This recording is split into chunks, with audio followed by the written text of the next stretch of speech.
শেখ হাসিনার সরকারের পতনের পর বাংলাদেশে গঠিত হয়েছে অন্তর্বর্তীকালীন সরকার। নেতৃত্বে রয়েছেন নোবেলজয়ী অর্থনীতিবিদ ডক্টর মোহাম্মদ ইউনূস। কিন্তু এখনো সে দেশে হিন্দু সহ অন্যান্য সংখ্যালঘুদের ওপর হামলার ঘটনা থামেনি।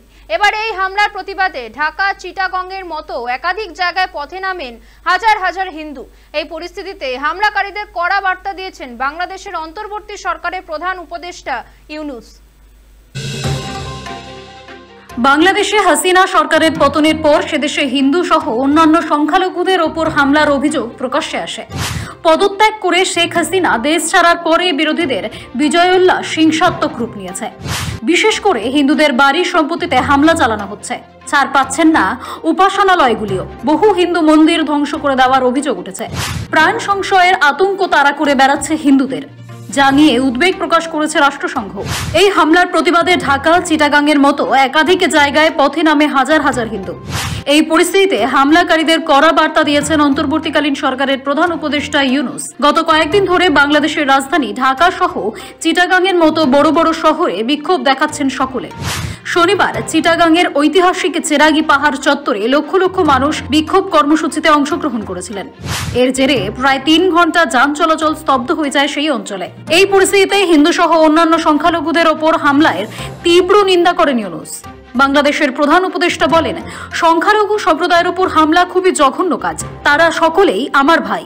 আমরা একসাথে লড়াই করেছি, আমরা একসঙ্গে থাকব।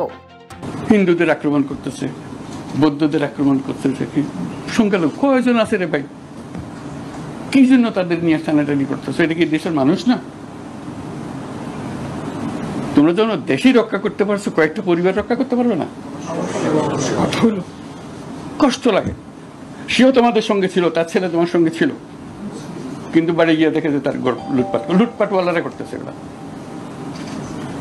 কোনো যে ইচ্ছা করে আর হলেও অন্যের মদতে যারা ইন্ধন যোগাইতে একটা গোলমাল লাগাই দেওয়া, গোলমাল লাগাইতে পারলে তাদের খুব মজা যে আটকে ফেলা গেল। সবসময় লেগে আছে তোমাদের আটকানোর ব্যবস্থা রেখে, এটুল আটকানো বলে কেউ ছুতে পারবে না। আমরা আছি, যত হিন্দু পরিবার, খ্রিস্টান পরিবার যত আছে, বলতে কেউ তার গায়ে আসতে পারবে না। কিন্তু আমার ভাই, আমরা একসঙ্গে যুদ্ধ করছি, একসঙ্গে থাকবো। এটা পুরা বাংলাদেশ একটা পরিবার আমাদের।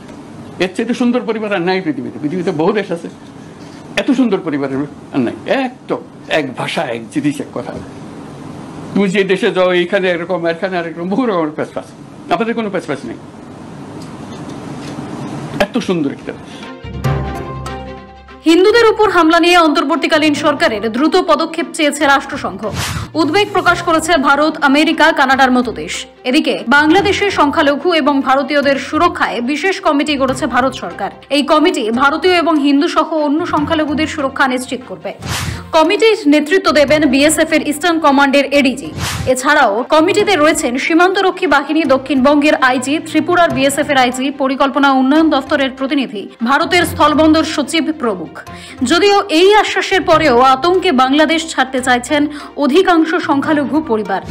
এই পরিস্থিতিতে হিন্দু এবং অন্যান্য সংখ্যালঘুদের ওপর হামলার বিষয়ে কড়া বার্তা দিলেন বাংলাদেশের প্রধান উপদেষ্টা মোহাম্মদ ইউনূস। ব্যুরো রিপোর্ট, সময়, কলকাতা।